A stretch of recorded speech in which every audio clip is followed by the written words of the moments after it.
All right. Alrighty. Hello, everyone. Welcome to the Bricked Up Podcast, episode 3. Today we're joined by Kalyphilis and Mekiah again. Mekiah, welcome back to the podcast. I'm very glad to have you here. Yeah, And it's then always fun. yes. And then Callie, this is your first time on the podcast, so I'm glad that you're here. And It is. It is.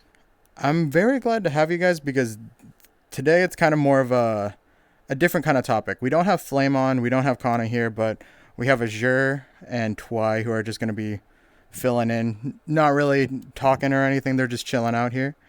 But I brought you both on because we have an interesting topic, but we'll get more into that later on into the podcast.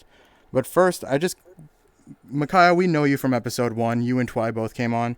But Callie, if you could just tell me a little bit about yourself. Maybe what got you into VRC and when did you get into VRC? Stuff like that. I guess so. For me, for getting into VR, it's something that I had like a huge interest in for a long time. Like I watched a lot of VR related content. It was just something that like at the time I considered to be way out of, I guess, the price point that I could really get into. But eventually I just kind of hit a point where I was like, fuck it. And I just went ahead and bought all the stuff for it and got in.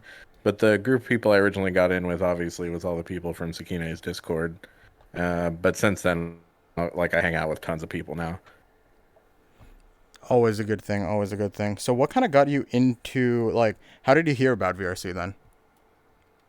Oh, sheesh. How did I originally hear about VRC? Um,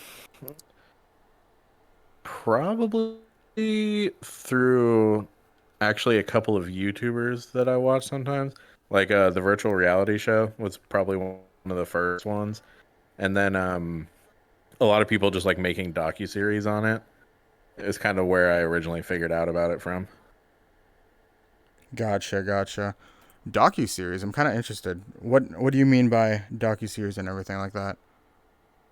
Because like there are people that'll make stuff like there was one channel like Humans in VR where they like go and like ask people about like different things in their like regular lives and like or like what they do in VR or like if they're like using it as an escape or like kind of stuff. It's kind of like this but instead of like doing a regular podcast thing, they just walk up to random people in Publix and like ask them like really heavy questions. Oh dang. Um yeah. And it's very interesting. And then there's a couple other ones. I can't remember the channels off the top of my head, but there's people who do docuseries on like kind of like the stuff we're talking about today, or like um, just general how VR kind of breaks down boundaries for people and lets them kind of do what they want to do without fear of like the regular judgment you might get for it, like in regular everyday life.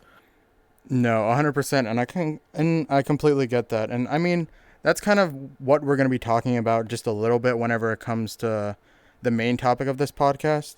And the main topic is gender dysphoria, obviously. I brought both of you on because out of everybody I know, I feel like you two can touch on the subject the best and give more information because I mean, I'm still very uneducated when it comes to gender dysphoria, as well as I know there are plenty of others who may be in the same boat as me. So, before we start, maybe if there's some things you want to talk about when it comes to the subject before I get into it, and then if there's any questions that I ask that you feel like aren't correctly worded or anything, feel free to just stop me and then we can figure out how to go about that question. Sound good? Yeah. Awesome. So, I guess, would you say, well, I'll let both of you guys get into a slight description of gender dysphoria, if you could. Mm. You want to go first, Callie? Um, Kind of the way I've always thought about it is like my sense of self is very not well tied to like me physically, right? So it's like I have a very strong sense of self where like what my moral values are, my standards and everything, but it's never lined up well with my physicality. I've never like looked in the mirror and been like, "Yes, I look the way I'm supposed to." And that is predominantly gender focused. Like I wouldn't really care if I was like still really tall and everything if I like kind of fit the dynamic that I feel like I should, if that makes sense. It's Hmm. very complicated, but it originally started before I kind of like knew much about gender dysphoria because like I hadn't looked into it for a very long time. I stayed very in the closet. And like for me, I just had like this really deep rooted sense of self-loathing that I mostly attributed to like depression. But there was a lot of kind of normal depression system like symptoms I was missing. And I don't know. It took a long time to kind of dig through and figure out that it was really just like a brain body mismatch more than like your traditional self-loathing, if that makes sense. No, yeah, that makes a good amount of sense to me, especially for somebody who is still trying to learn everything, all the ins and outs of it. So, Micaiah, what would you say? I think as far as, technical stuff goes, dysphoria, how it is, it's a mismatch between body and mind. But for my personal experience, it's like, for me, I always felt something was off, but I had like a couple coping things I did where like I felt like I looked like a good male. I was like, okay, that's fine. I can live like this. Mm-hmm. So I use that to like cope. And then also like I saw myself like there's no way I could ever be more, you know, feminine or whatever. I look too masculine. I have too masculine a voice, physicality, all that. So I was like, I can't even do it. So why should I bother? But that was like me just shoving things back. Um, so for me, it was like that yearning to be my actual self, but feeling like I couldn't do it. Mm-hmm. But that's changed recently. No, and I that's can that's. super relate to that. Yeah. Yeah. And then if you guys want to always build on the conversation, feel free to do so as well. Um, Kind of more into that. I feel like VRC ties a lot of not ties, but it allows you to be more self-expressant with who you truly are yourself. And I feel like that can kind of help. I don't know. What do you guys think on that? Uh, I have something to say on that piece actually. Okay. I'll jump on first. Um, but yeah, for me, VR chat, obviously, it completely puts in just your voice into whatever body you want. So you start learning that um, things like the voice behind the body or whatnot, um, it doesn't weigh as heavily as you think into how you can be sort of like perceived. Because for me, I like heard a male voice and saw a female body. I was like, huh, it doesn't, I don't think they're a man right now automatically. Like, it's like, oh, having a masculine voice doesn't necessarily make you look more masculine. I don't know. It's a weird fucking thing. I don't know how to describe it, but it's like it made me think less of how heavily impacted my deeper voice that doesn't sound very feminine way into how I feel like I'd be perceived. So it helped in that aspect. That's one of the biggest things I want to touch on with that topic because that's one of the biggest things for me that it sort of affected. Mm-hmm. Yeah, and I can kind of jump on that and then I guess my own little thing for it as well. So, like, I kind of agree with Meki with it's very, it breaks down a lot of general boundaries of like the binary that you're kind of used to because whenever you're in here, you don't like look at somebody and follow like your rigid lifelong training of that's a man, that's a woman, because in here you don't see people as they were created biologically. You see them as they choose to represent themselves, and that kind of allows you to have, I wouldn't say suspension of disbelief's not the right term, but like it allows you to not think of people in terms of how you would normally think in your day-to-day life because you don't have like the same assumptions that you can just generally make on the street because once you see it's like, well, this person has a more masculine voice, but they're in a feminine avatar, so then it's like it makes you actually think. Where like in a normal day to day, you'd be like, oh, that's a guy or that's a girl. It makes you think like, well, how did they choose to present because they're like sitting here in a female avatar? It's like, are they just doing that because they think it's cute? Do they want to do it because it provides them something that they can't get in their normal day to day life? So I guess it's a lot easier of a starter for people to kind of get into, especially people who have had like no experience with anything outside of like gender binary stuff, people who haven't been involved in the LGBT at all. It's a really interesting place to kind of start learning about it in a very controlled environment, I would say. Mm-hmm. But then for me, on top of just like what Mekiah was talking about, for me, it was like a really, it's like medicine almost, right? It was like a very quick step to get to what I wanted faster. 'Cause it's like I also had that problem for a long time where I didn't think I could ever look like my ideal self. I was like, I'm too tall, my voice is too deep. There's things that I can't physically change about myself. Like you can do some voice training, but I can never make myself shorter. And my wife's favorite thing is to joke that's like, well, supermodels are 6'1", so you're good. Um, but yeah, it's like there's things that I just like that I cannot change that I was always worried would hold me back.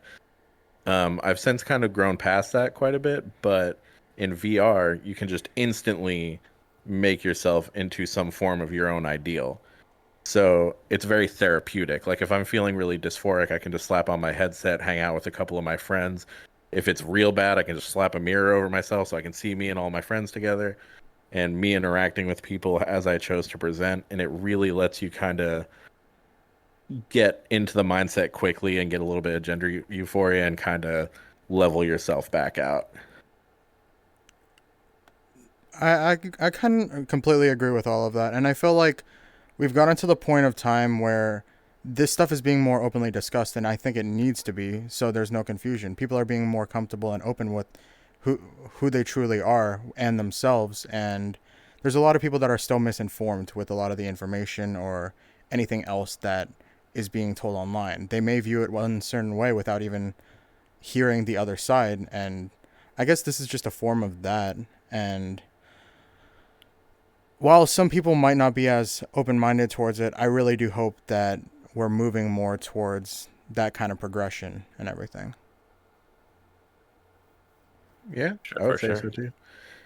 And I mean, it's even good for like even people who don't fall in the LGBT spectrum, like even people who are, completely straight, cis, whatever, like they can, there's a level of comfort you can get in choosing to represent yourself that you wouldn't normally get in day-to-day life. Like if you think about it, like for the longest time, like, and I'm sure like everybody here can relate, like I was raised like very strictly male by my family and everything.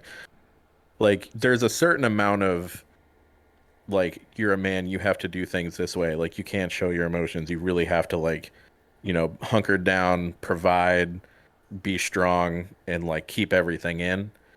And like even like people who are totally fine with like living that way in VR, you can kind of, and I have some friends that do that where they can get in a female avatar and then they feel like they can be more emotionally expressive. They're not looking for any kind of like dysphoric treatment or anything like that. They're literally just doing it because it provides them an outlet where they feel like they can be more emotional without being judged. Mm-hmm. Yeah, that's definitely one of the things. Like, there's a big mental barrier when you have all these what feels like to you restrictions, and it makes it harder for you to take each little step too. Like, I feel less the word I'm looking less hesitant to like try to raise my tone or whatnot to try and sound a little more feminine when I'm in VR. When I'm in real life, I look down, it's like, is this gonna look fucking dumb? I'm gonna look dumb. I don't want to even try. So it definitely plays a big part. No, I can definitely agree, and I see all of that. Now, Hmm. again, if my wording is at all wrong, but when you started to feel like this, or if you've always known that you felt a certain way, how did you start coming to terms with, or again, I don't know if my wording is correct. What was the first few steps that you took whenever you started noticing these certain things between society and how you truly felt?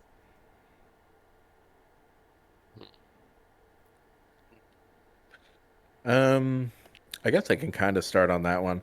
So for me, it was like it kind of operates in like a bell curve, right? Because it's like I knew, like I've kind of always known, right? Like when I was very, and I've told this story to tons of my friends. It's like when I was very little, I would always pretend to be like girl characters. Like when I was super young, I loved A Bug's Life, and me and my sister would like play together, and I'd pretend to be like the little ant girl or whatever. It was like I've always like migrated towards feminine stuff. I used to steal my sister's Polly Pockets to play with because my parents wouldn't buy them for me. And it's funny because she was very tomboyish, so like I would steal all her girl toys, and then she would steal all of my like boy toys that were bought for me. So we just like trade back and forth. But I've known for a long time, but like as I kind of got older and realized that like, all the people in my school aren't like this. I'm like other people don't do this. I started to feel like really abnormal, and I kind of like repressed, right? Like I started like, playing video games with the boys and like hanging out in Call of Duty lobbies with all my friends after school, playing sports, like doing stuff. And I didn't really care about any of that. I just like wanted to fit in and have friends and just generally not be a burden to my family in any way. But like the longer I did that, the more depressed I got, and like not being, well, I guess it's kind of heavy. Multiple times in my teenage years, I made attempts on my own life. I got like really depressed, like really down in the dirt. And it wasn't until I was like around my mid 20s, I was like, okay, something's got to change. Like, cause like it got so bad I wasn't sleeping anymore. Like my wife was worried about me. She's like, "You're never coming to bed. You're sleeping like 2 hours a night. Like this isn't sustainable."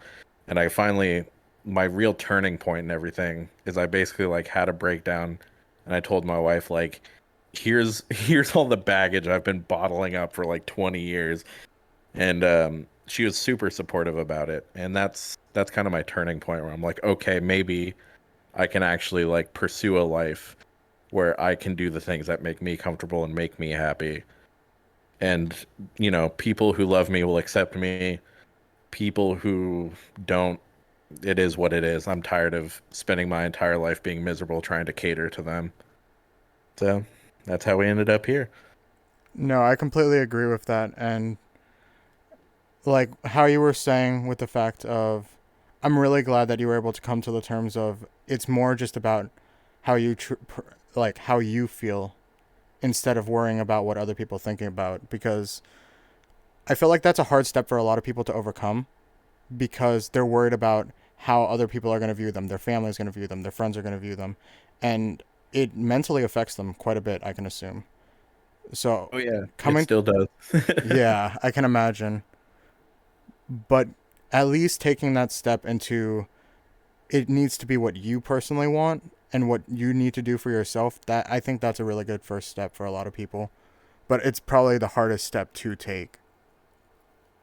Yeah, yeah. And for me, I know it took about, say mid-20s.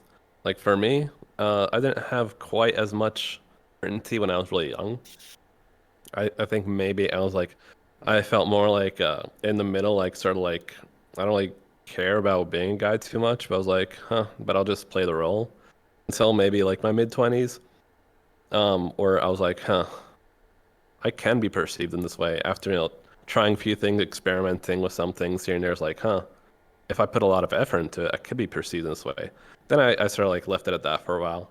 And then eventually I took, the bigger steps of, uh, you know, actually going towards that of like doing things like training and transitioning and all that sort of shit. So, uh, that step happened like pretty recently, but realizing that maybe things need to change was like probably 3 years ago, 3 or 4 years ago, something like that, where I started questioning things more and was like, okay, I really start need to in that direction of things because I'll be happier and I know it. Mm-hmm. And I know just meeting you two for who you truly are, I can tell the amount of like happiness you have to be, not just have friends, but also like a community where you feel comfortable to do that. And I know that not even just in VRC, but even outside, you've met enough people to where you feel that comfort. Yeah. Yeah, I can never be thankful enough for like the everybody in VR, but also like the original people who kind of allowed me to be this comfortable in the first place, like my wife and then a few of my real life friends who I came out to that have been incredibly supportive. And like without them, I probably would have never even had the courage to like come into VR and be like, well, this is how it is, you know? So, No, I completely can see all of that. um, Now I guess kind of playing off of that with all the friends and everybody else from not just multiple communities, but the people that you've met. I can imagine the support's been great, but if you could tell a little bit more about the experience of what that support means either to you or how that support has helped you feel with everything else that you felt throughout, like everything. Well, it sounds like you're already starting that, so you can take it up first. yeah, I guess I kind of did start it a little bit. I mean, the support's like it's been kind of everything because like I was incredibly full of self-doubt through like the whole thing. And obviously the whole reason it took me this long to get this far in the first place is because I had already basically wrote it off in my head. It's like if I say a word about this, I'm gonna lose everyone. I'm gonna lose everything. It's like I'm gonna get fired from my job. Like my wife's gonna leave me, which I didn't really think she'd leave me. I was just worried it would like be a strain. Because I always kind of figured she would take it okay. I just wasn't sure if she would take it like okay or like really well, you know. But like I was worried I'd lose like pretty much all my friendships, my family, like everything. So the more people I came out to and the more people that were supportive, it like gave me the validity that I was on the right track. Because like if I had come out to like a couple people and it didn't work out, I'd probably still be in the closet. Or worst case scenario, um, you know, ended the game, if you will. So I mean, I kind of, in some way, I kind of owe them everything because, like, without their support, I have no idea where I would be right now. But with their support, I'm very confident in who I am, what I'm doing, and that I made the right choice for myself. I think for me, like the whole support thing, like I don't realize how much it where it helps me because when someone does like completely just accept me and all that shit, I was like, it makes me feel good. But I usually tell myself like I'll be fine if I just keep it to myself and I'll just be me. Like for me, I don't tell people jack shit about myself until they ask. So haven't come out to a lot of people IRL. But I know the friends and family I do have won't give a shit. At least that's what I believe. I'm not too worried in that part, but whenever someone does, you know, validate me, it feels really fucking good. So it's probably something I should work on more, but I also don't enjoy like telling people about myself until they ask and are curious. Because I don't know, I guess you could call it secretive, but I'm not trying to hide. I don't want to start talking about myself and whatnot. I just don't enjoy doing that for some reason. But I know for me, support from friends and stuff has been fucking awesome. Especially like the really close friends, they're always like, yeah, like you're fucking, you're Mekiah, you're awesome, all that shit. Like just the silly little things, that seem like they shouldn't mean much for some reason hit different. So having that sort of support level's really good. But as far as coming out, I don't really haven't done that too much per se. Which honestly, I should probably do that, but I feel like everything will be fine. I I've got enough support from friends online that I feel like everything will be fine, and I can just exist.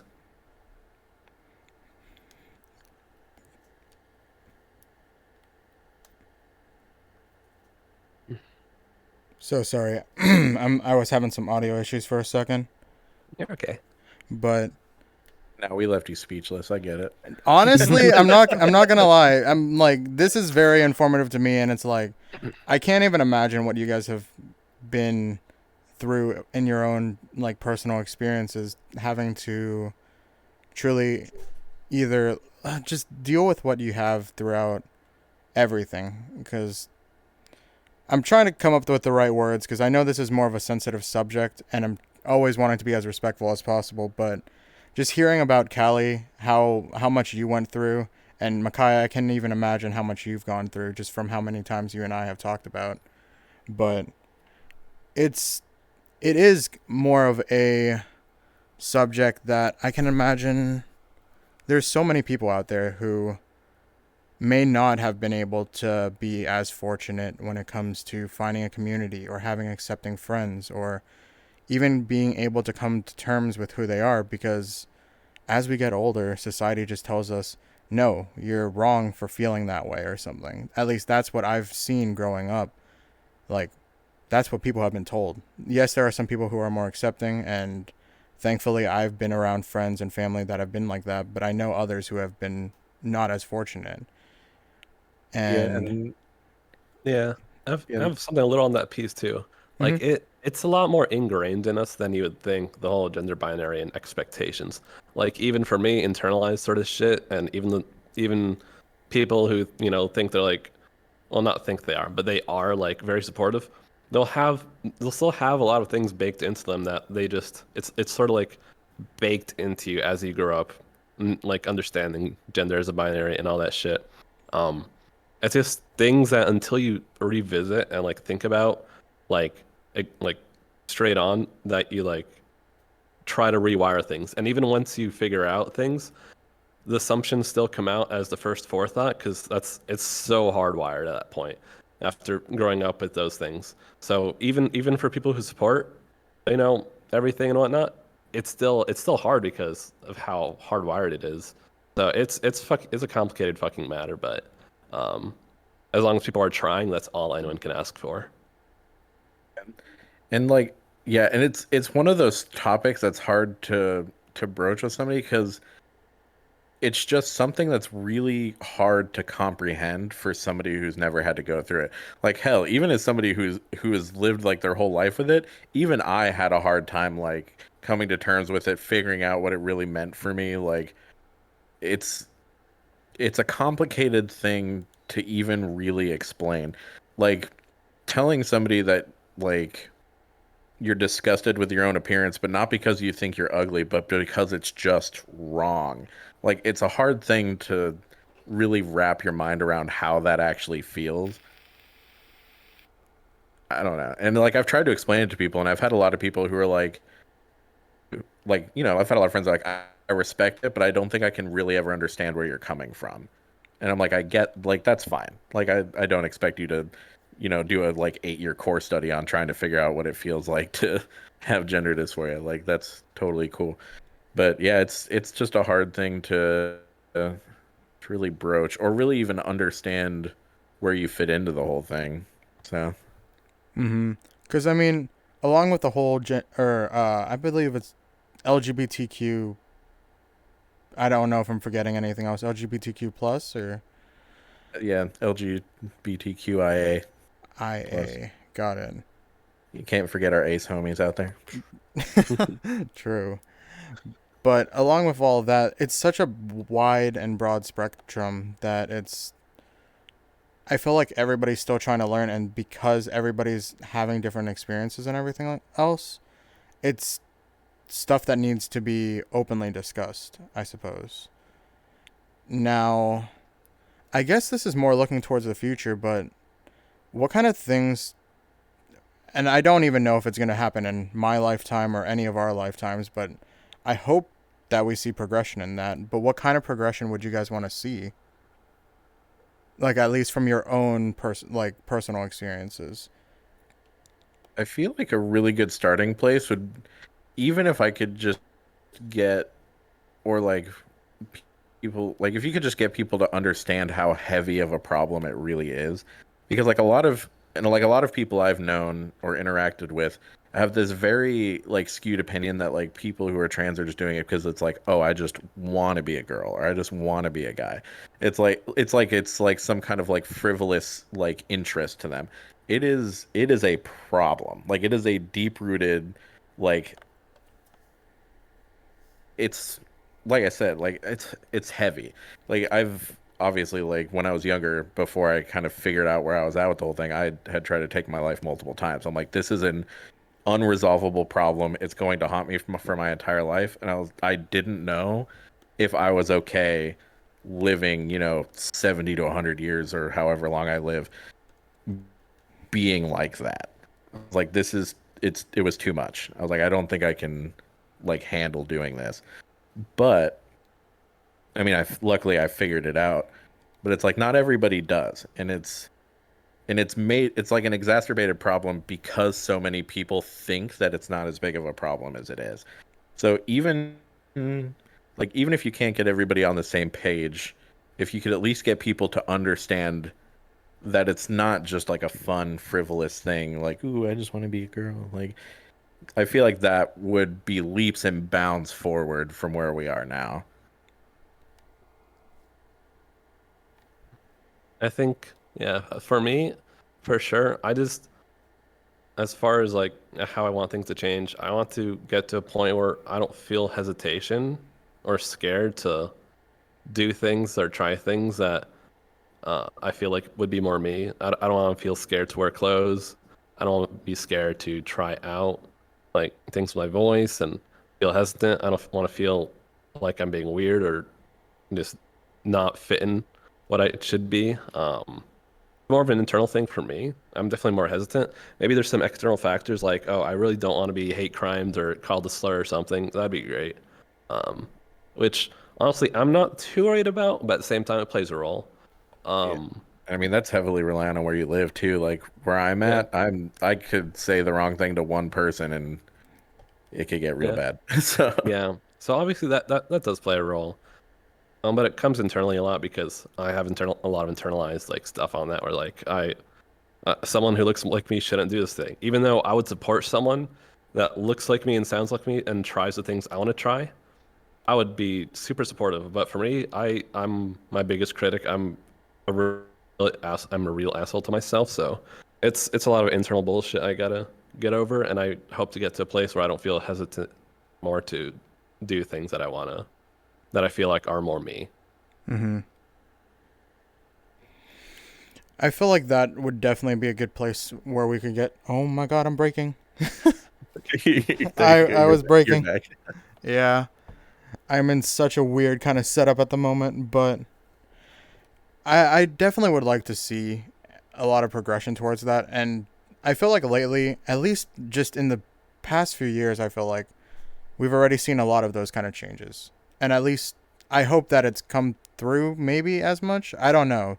Because, again, I had a different experience, I suppose. I'm trying to word the words properly. But there's been a lot more progression, at least from what I can tell. I don't know if it's the same perspective that you two hold. Yes and no. We've Mm-hmm. been kind of stuck in like a two steps forward, one steps back. Because like in the online world, things have gotten a lot better. But if you like walk out on the street and talk to a random person, not so much. And our legislation in the government has absolutely not gotten better for LGBTQ stuff Mm-hmm. recently. Like it was getting better, they're like finally allowed same-sex marriage. Nice. That took a long time.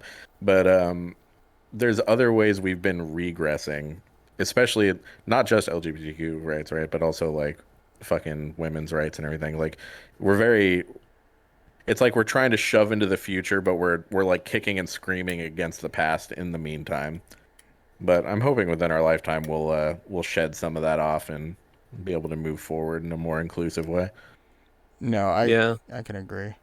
But and I was thinking too niche. Sorry, Meki, did not mean to cut you off. But I was thinking too niche into mainly just like online, I think. But you may yeah, continue. but for sure, like there are the big issues that always like have the spotlight. But something huge definitely is just the normal average person like perspective. Like I use a cringe word, but a normie. Like you just walk up to them and you ask them. I feel like most of the time they're gonna be like, oh, I don't fucking get it. People are very middle ground, very, you know, they don't have much opinion on things, but they definitely don't get it yet as like an average sort of.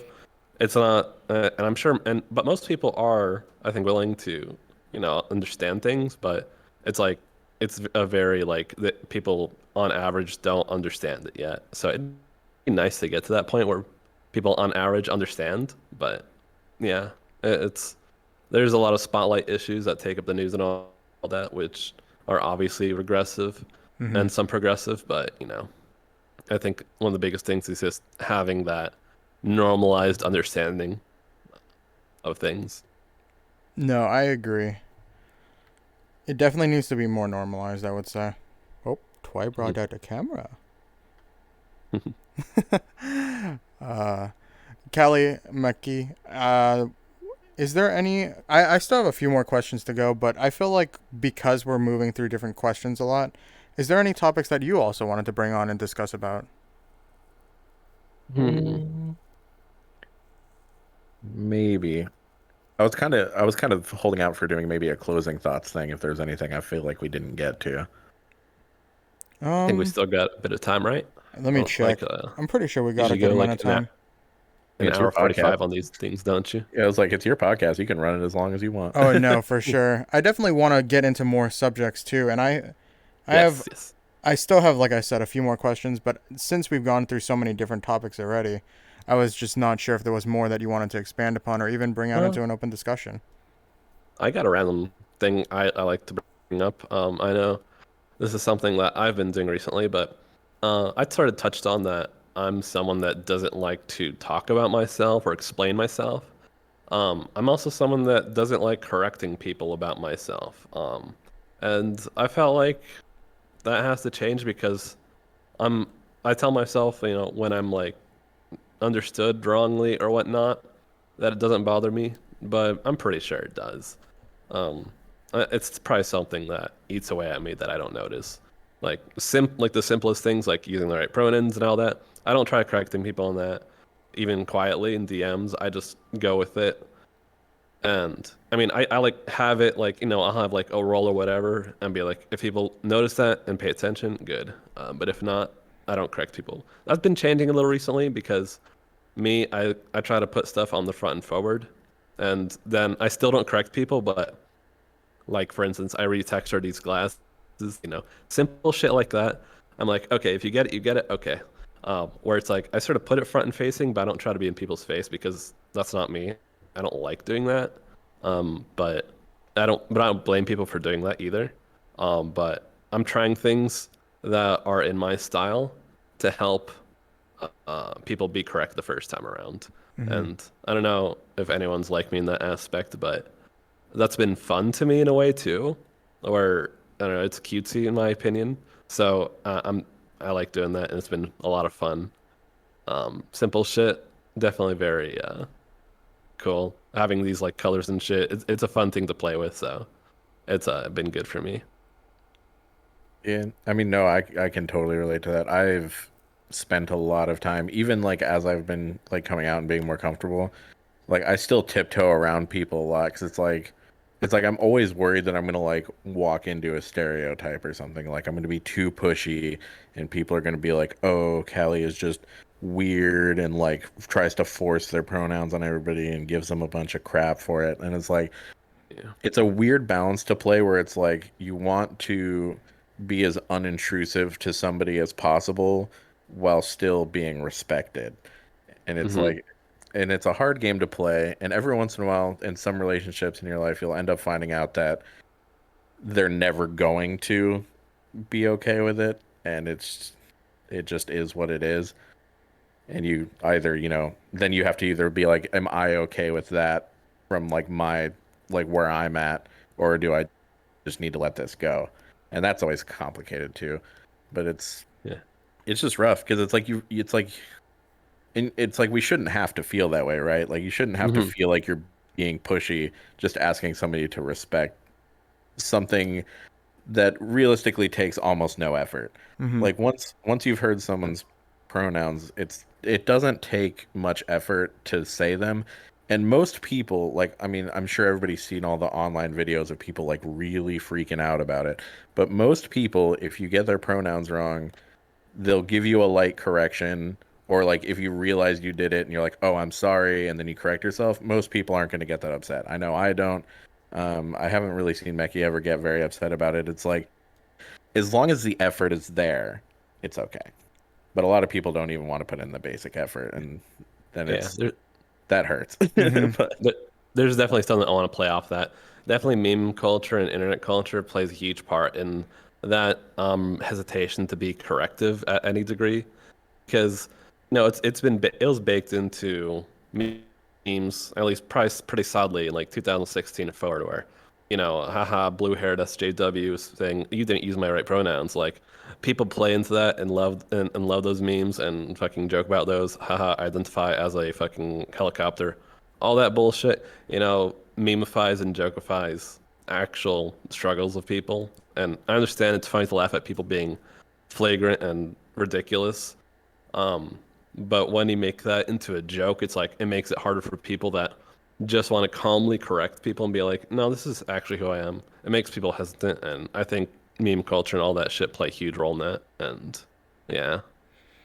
No, I can agree, and that was kind of what I was gonna talk about a little bit. But NNK actually, I just read, brought up a really good point, and they said in their case, in terms of pronouns, they really don't care about what people call them as long as it's about as long as they respect them.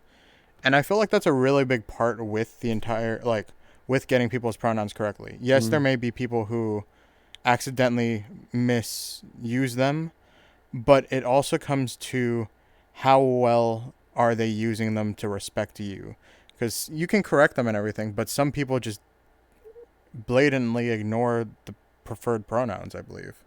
Nah, Yeah. if you're blatantly ignoring it, then that's a problem. Like, no, you can have it as like that's it, in my opinion, that's a contradictory thing to respecting people because like if you know and actively try to do the opposite, that is not respect in my opinion. Mm-hmm. So I don't agree. If we're understanding it right, I don't agree in that, but yeah. Well, Um I think it works okay for NNK because NNK isn't, unless I'm wrong, and NNK can correct me. NNK isn't very like heavily tied to any specific pronoun. Like yeah. they're not like That's super invested in one or the other. okay. Yeah, that's Um, a sort of different story then. If you don't go with any and you don't mind any, then okay, that's that then. and then That's totally fine. or like for me, especially for the respect thing, it's like I have thrown a million lifelines, right? Like I'm okay with she, her, and they, them. The only ones I'm not cool with is specifically he, him. I'm totally cool with any like what I would say people typically use as gender neutral terms, even if they're more masculine. Like I don't care if people are like, say dude or bro or anything like that, because in the way that we've Hmm. used them over time on the internet, those are, I would say, very gender neutral terms at this point. Hmm. So like those don't really bother me at all. Yeah, It's for sure. it's just if somebody hits me with like repeated use of like he, him, and then like even if I've corrected them once or twice or however many times and they just like are really dead set on it, and have like no clear like oops my bad about it, it's like okay, well, Hmm. Absolutely. and it's like eventually I'll just stop correcting them, and I don't normally like to make a stink about it. Like if it happens too much, I'll just stop correcting them, and I will slowly fade into obscurity. I'm like, all right, like I'll see myself out. Yeah, I think Now, that since makes sense. Yeah. we're on the subject, and I completely forgot to ask you guys prior to starting the podcast, would you guys please kindly give your preferred pronouns? They, them, non-binary, them, per. I got the glasses. And then um, Callie, I think you're already a little bit touched, but if you want to just yep, they, them, she, her, totally fine with either. Literally anything you can think of as long as it's not he and him, totally fine.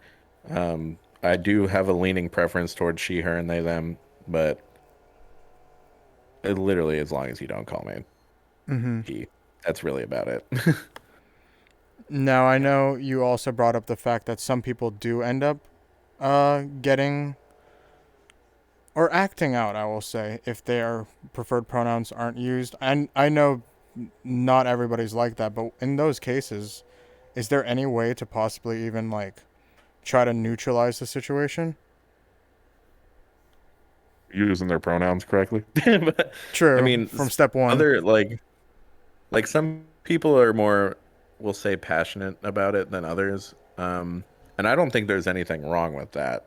Like if you are very like strong-willed towards your ways and you really want people to respect that, there's nothing wrong with it. The place that I'll say it gets a little over is if you've just met someone. Like if you haven't known them for very long, you have to understand that they're probably gonna mess it up at least a few times before like it really sinks in. And that's why like especially when I've only known people for a little bit of time, and even if I've known them for a long time and they're very apologetic about it, it's like sometimes it takes people longer to set in than others.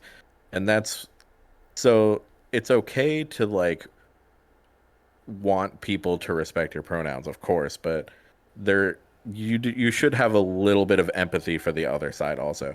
Because like I was saying earlier, where like a lot of people who aren't like trans or like don't have any like huge involvement in the LGBT community, it's it's a lot, right? Like it's a lot all at once. Especially a lot of people who've gotten into VR and like never been exposed to any of this, like linking it back here. It's it takes time to get used to. Like even as somebody who is trans, it took me time to get used to. Mm-hmm. Like even when I made the like executive decision to start asking people to call me by the pronouns that I preferred, it was still it still even took me time to get used to when people would get it right. I would be like, "Oh my gosh." you Yeah, know. So, yeah, it's like definitely. Yeah. both sides need to be a little more understanding, right? It's like sometimes you'll mess up and that's okay, but also like you should try, you know? Yeah. And if everybody could be a little more understanding and middle-roaded on it, I think we would have a lot less situations like all the ones that get memed on online all the time. Right. I think definitely want to play on that too. Is that I do understand like we do need to be empathetic towards people that still don't understand, but at the same time, I also still want to take care of myself because it still, at the end of the day, bugs me, and I'm still human. So I don't feel like I need to be responsible for educating every person I run across because I don't got the emotional fucking availability to teach and help everybody that I feel like I can click with, but they need to learn stuff. I will be empathetic knowing that stuff's baked into a lot of people, but I know for me, like, it can only go so far, um, for sure. But I try to keep it, like you said, like open minds. Like, yeah, people are learning. It's not normalized yet, and I can try my best for people that I think I really like. But at the same time, I don't think I got enough willpower to help every one that I think needs to be informed. And I don't think that's my job either. And it's totally not, and that's an absolutely valid way to feel about it. Like Yeah. for me, I'm pretty okay for the most part with teaching people. The big thing that I look for is maliciousness, right? Like I can survive off of you messing it up a few times. I can correct you. We can like I'm totally down to sit down with people and talk to them about like my experiences with it to try to maybe give them a little bit more understanding. It's only the only time I get really hard on it is when it feels malicious. And I'm like, it's like you're literally just fucking up my pronouns because you want to. And that's where I draw my line. That's But as definitely Oh, long where for it becomes sure. malicious, and that's just That is a hard line for sure. yeah. I can kind of Uh, I completely agree because it's like at that point they already know they should know better, and they're just trying to at that point. I'd say it's more insulting than anything. I think there's just people that haven't grown a sense of empathy yet. Maybe they're really, really young and actually haven't fucking fully developed empathetic fucking mindset, or they're just, they've grown up like that and they've never grown into it, and they're just, they'd rather win at something or rather like, I don't. There's a various amount of reasons why someone could be malicious like that, but it definitely comes out of a place of selfishness of wanting to be right or wanting to make someone feel like shit because I don't know they enjoy it. Who knows? I don't really care to know all the reasons, but it definitely comes from having a complete lack of empathy because it doesn't take much effort at the end of the day.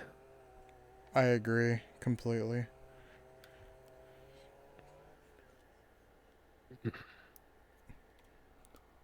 Yeah. And what's up, and Cal? it Oh, oh sorry, I was reading I was reading what Pit Fighter wrote and yeah, I totally agree with that. It does largely come from just a general lack of empathy, which is like some people can kind of be brought around on that if you kind of like really explain to them like why it bothers you and like how like I was talking about earlier, like how impactful of an issue it really is.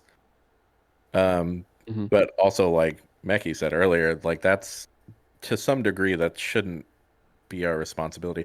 Like you shouldn't like I shouldn't have to fight to be comfortable. You know, Hmm. just like nobody else should either. Like nobody should have to fight to be comfortable. It's like you can loop it to like furries, right? Like I am not a furry. I have a lot of friends that are furries. I don't necessarily understand it, but I respect it. It's like that is their thing. They're into it, and I don't have to be to respect their wishes and to be friends with them. And it's like it's just a basic level of respect is really all we're looking for.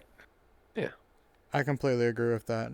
Now, one of the things that we didn't get to do in episodes 1 and episodes 2 of the podcast is I do, and I want to, if you guys are okay with that as long as this, but I kind of wanted to open it up to chat because I feel like chat might have some more good questions to ask, especially if they're just as kind of curious about it all as well.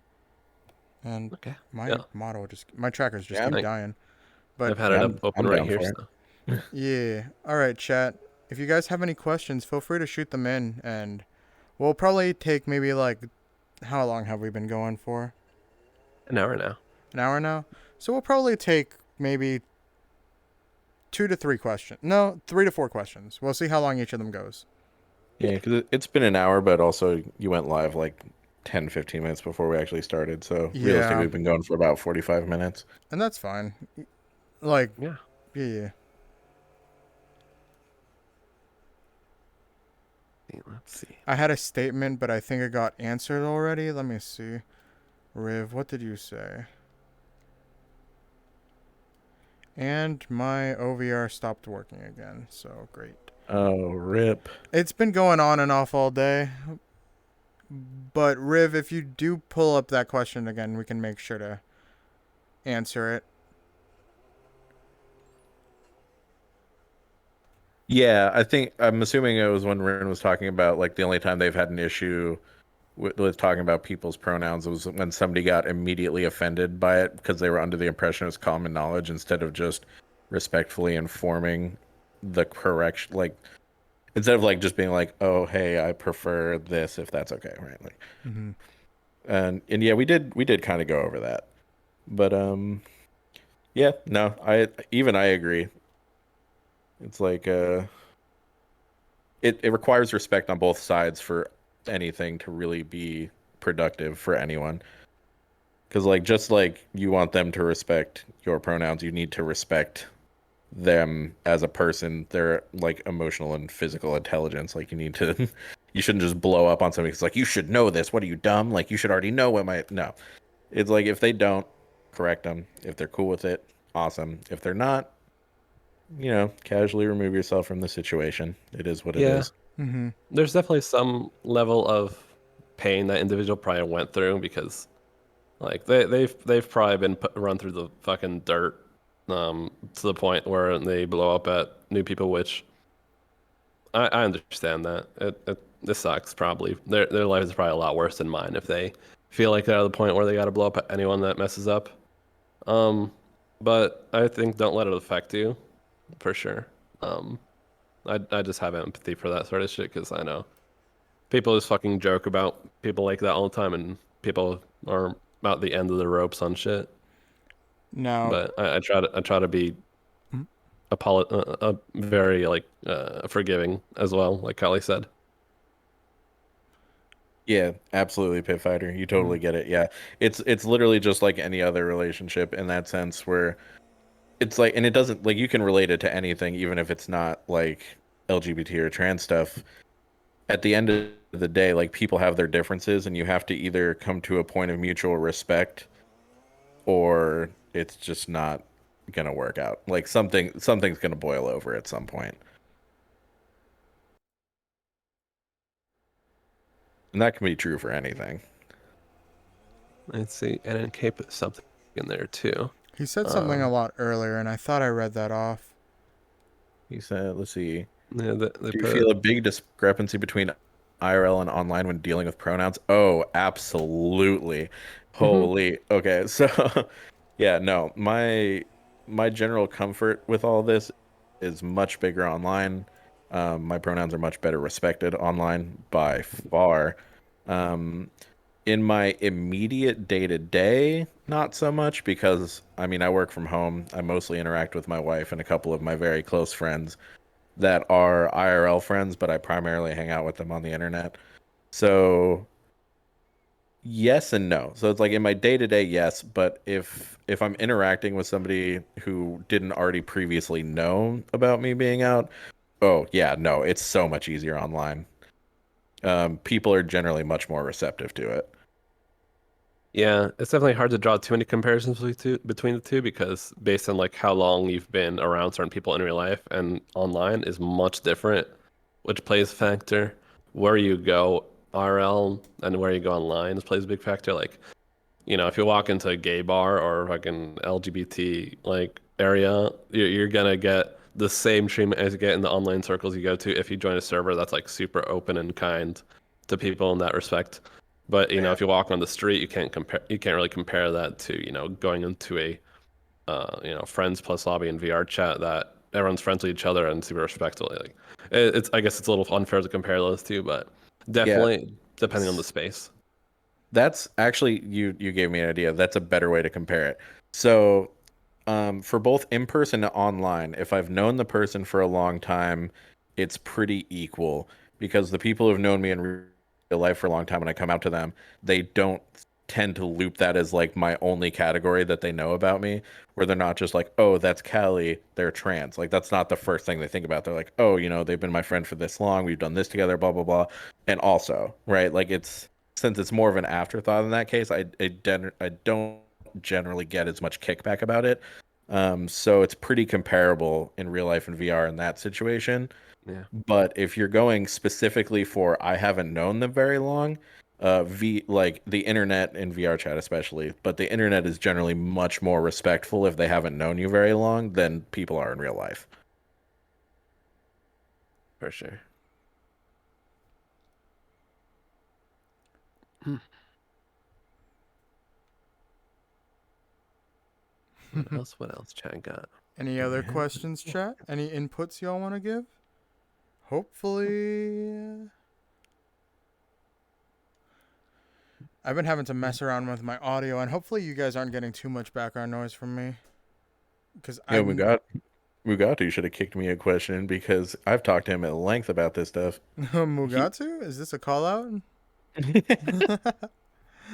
PF had something. let's see. PF said doesn't help that in general people were becoming less empathetic in general populace to others due to stress and everything going on. That is that is pretty true. I would say we have a very, and I don't know if this is true everywhere, and anybody is welcome to open it up, but we've had a very big problem in the US lately with empathy, especially from like an I got mine mentality. People people and I hate to just like randomly loop this into wages because I'm trying to think of something better. But like people complain like McDonald's workers should not make a living wage because it's a startup job that you do when you're in high school, blah blah blah, right? Because and that's like a very I got mine thing where it's like a McDonald's worker shouldn't be making as much as a teacher, and it's like you're right, but the problem isn't that the McDonald's worker is getting overpaid, it's that you're getting underpaid. It's like everybody has a right to live comfortably, whether it's, financially, emotionally, the physical space they occupy. Like everybody has that same innate human right that they should be able to live free, comfortably, and without too much undue stress. But that it's a very empathetic approach that a lot of people just don't seem to have developed the emotional maturity for. And I'm not sure how to fix it, but Yeah. if I And was, I would be a lauded scholar of the people. for real, like my understanding of what like what you said on it's like just make a small comment on. Yeah, so everyone is getting fucked, and the first instinct is always to punch down to keep people below you. For a lot of people, instead of trying to raise people up because people want to be first in the line of, getting raised up, I guess. So when they see anyone getting, brought up, its first instinct for a lot of people is to punch down, unfortunately. So yeah, I get that for sure. But hopefully that can change. I think it will. At least I hope. I don't know if I have the best space to say, but there are a lot of people out there that do want change. It's just I think it's gonna take a lot of time. Yeah. Like you were saying earlier, Callie, too. It doesn't help with legislation and everything else. In fact, RJ, It's what did true. you say? I feel like people are trying to look for equality left and right and center, and getting to a common ground where you can properly respect each other's becoming harder and harder every day. Well, that's the thing is I don't think everybody fully agrees on what equality means. Like to the degree where it's like everybody like I don't know, it's like everybody should be treated equal, but being treated equal doesn't mean that you have to understand everyone. It's impossible. Like you'll never be able to understand what makes every single person tick. Like people can like things that you don't. People can dislike things that you love. But the thing is, at the end of the day, you just need to have like a general mutual respect, regardless of that. And that's kind of where you would fall into like equality in a general sense. Yeah, it certainly doesn't help that a lot of people have trouble with nuance. Um, so even simple things like equality, sometimes it's more complex than that, and people don't understand that. A lot of people are way too literal for those sort of conversations, or some people try to make it a little too complicated. Um, Sometimes, equality is more speaking on like equity, on making sure people get the same outcome of things, because everyone's not equal, and sometimes you have to treat people unequally to get equality, which makes absolutely zero sense when you say it like that, right? It's confusing as fuck, which is why there's a lot of Yeah, misunderstandings on it. but it is true, right? Like the amount that some people need to be happy is very drastically different. Like I'm a pretty easygoing person. I need, a couple of my more expensive electronic vices, and outside of that, I live pretty minimalistically. I don't need a lot of money to keep myself going, to be happy, to do the things that I want to do. But some people do. Like some people have huge aspirations. There's tons of things that they want, and they won't be happy without it. And it is it is difficult, but yeah, it's it's true equality would require catering to every person's needs for what they personally need to be happy, while simultaneously needing everybody to be okay with the lot that they were given. And Mm-hmm. that's a very complicated problem. And that boils down to almost everything too, right? Like, for instance, just imagine people who are born with like crippling, like medical diseases, like immunocompromised people, and they have medical bills out the ass, and anyone who does have sort of shit like that would have to pay those too. And maybe people feel like they shouldn't have to help people like that because, okay, I don't have that. Why should I have to help? But I don't feel like people should go into debt because of that sort of stuff. But it's like it's a super fucking complicated subject, but people are born equally, and it really fucks people over when they're born to certain circumstances. And we should try to help people where we can, Mm-hmm. um, because even though that means it's less equal on what we have to do for each other, it helps us all come to the same position in terms of comfortability and just being able to exist.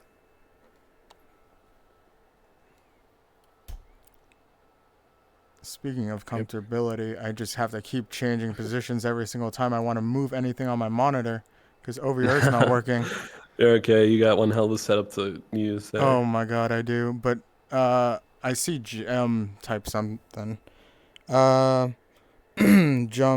sadly I feel like this is going to be a subject that will be fought about for generations because of the bull, bullheadedness of people in power. Granted, things have been much more progressive in the last 20 plus years, but it will come down to close mindedness and making a way for change for the betterment of everyone. Oh no, you're completely right, Gemma. It will be. I mean, you can just look at human history. It's like right now we're in a moment where like there's a lot of fighting like over like our ability to live and thrive the way that we want. But like there's been fights like this for the entirety of human history, for like tons of different groups of people from tons of different walks of life, all just searching for a way to just exist and be happy. And this we're we're not the first, and we will not be the last.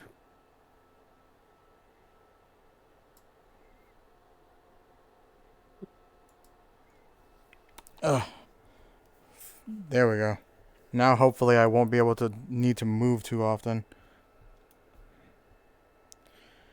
But I think we're gonna start wrapping things up. I do have one last question, and that this is for both you and well, actually, I have two last questions. All right. So, Okay. for the both of you, what advice would you give to others who may have felt the same way as you, or may be going through the same things that you experienced in the past, but they may be too scared to do so or don't know how to deal with what they're going through? Like, is there any specific types of advice that you wish somebody had told you at a certain point of your life? That Um, is, Honestly, baby steps is that's like the biggest thing. Like, cause like some people have the strength of will to just come out guns blazing and let everybody know, damned the consequences. And I have crazy fucking respect for people that can do that. I am not one of those people. So, as someone who did struggle a lot with the process of like coming out and coming to terms with it, the biggest advice I could give is start small and start safe. Like in your own house, like if you, especially if you have gender dysphoria, in your own house, wear clothes that make you feel more comfortable. Like I have an entire male and female wardrobe. And I wear all the female stuff around in my house. And if I'm trying not to get hate crimed, I wear my male stuff out in public. And that's my I call it incognito mode when I'm talking to my wife. I'm gonna go incognito today. But but yeah, so it's like start small inside your own house where you're safe. Nobody's there to like judge you or see what you're doing. Experiment, wear some clothes that make you comfortable. Paint your nails if you want to, paint your toes, do your makeup, like whatever makes you feel better at home. And then if you get to the point you're comfortable and you want to start coming out to people, I will always recommend that you come out to people that you think it will take it well first, so you can build yourself a small support network before coming out to people that you're not sure will take it well. Like if you're scared your parents are gonna like fucking hate you or whatever, come out to a few of your friends first, build yourself a little support network of people who are totally cool with you no matter what. So that way, if you do talk to your parents and it goes really south, you have people that you can fall back to. Because like kind of the worst situation you can end up in is the one that all of us fear, right? Is where everybody shoots you down, you have nothing, and you're like, well, what now? What? Um, yeah. so it's very and it shouldn't have to be that way, but unfortunately, we're not there yet progressively. So the best thing is start slow, start cozy, and work your way up. And once you have a good support network, you can tell the whole fucking world if you want to. Because then if they reject you, it's like it doesn't matter. I got the people who are here for me no matter what. And then, yep, there you go. Yeah. I I definitely completely. want to say, yeah, Yeah. baby steps are huge. I know one piece I think I thought of during that though is a lot more uh, rough to think about, but uh, learn to let go because a lot of people, especially in this mindset, are young and have so many fucking years ahead of them that they can get back what they let go or lost. Um, if you're scared of your friends rejecting you, uh, and if it's truly the point where they're malicious or whatever, or um, and just don't care to understand, fuck them. You can make new friends, especially if you're. I mean, not especially, but if you're young, you have so much more time to do so. It's like you can make the things back, and just know that you will have the things back in future time. Let go of people and things that are meant to try to bring you down. Um, People hold on to their friends that they've made. They're scared to lose them. But I preach that you shouldn't be scared to lose them. They should be scared to lose you. And um, learn to let go when you think it's absolutely necessary.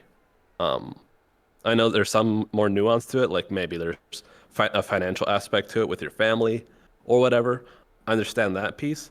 That doesn't apply there then because that gets complicated, but learn to let go. Yeah, or we'll turn on Toxic Alley for a second. The way that I liked, because I have kind of a similar thing to that, but I'll tell people where it's like instead of thinking that you're losing a diamond, just remember that you're just letting the trash take itself out. Yeah. Honestly, that advice can go for a lot of different situations too, but I feel like that's a good step for a lot of people to take, and just not even just when dealing with themselves, but also just others in general. So, yes, Kelly, Mekiah, I want to thank you both for coming on. If there's any other closing remarks you want to give, feel free to do this so now. But otherwise, I think we are done with this podcast episode. Yeah. I think I've said my piece. Awesome. Kelly, anything else you want to add? Show love to your LGBT homies, even if you don't understand it. Just try to level with them, be there for them. You don't have to understand all the nuance of it if you don't want to. Just be respectful and love them as people. Because at the end of the day, no matter what fucking gender they identify as, what they have in their pants, what they do in their free time, they're just people that want love, and you can be the one to love them. So just be there for them. Very true. Yeah, yeah. And, I did forget one last question. And, Callie, this is specifically for you. Oh boy, here we go. What's up? Can we get wife ASMR? I don't know. It's all good. It was just... She is watching, so maybe. Oh, she's watching. Chat wants wife ASMR. Oh, I think I... Oh? Let's go. Hi. Let's go! There you go. Hello. That was your wife ASMR for the evening. That was great. Let's go. Again, guys, thank you all so much. We'll be uploading this podcast episode going live tomorrow. Thank you, chat, and everybody else for being so respectful as well. Okay. But thank you guys all for being so respectful and everything in chat. Comments will be disabled on YouTube just as a precautionary measure. But for everybody who was here, thank you so much. Twy, Mekiah, and Callie, thank you all for being here. Azure had to leave early, sadly, but thank you all so much. You don't want me fighting people in your comment section? I mean, thanks for inviting me on this topic. Not a problem. I appreciate both of you all so much. What we're going to do is we're going to end stream off. I'm going to see if there's anybody who's able to raid. But until then, I want to say thank you all. I'll see you guys live on Tuesday with a new game. So thank you all so much. I'll catch you all very soon. Matane.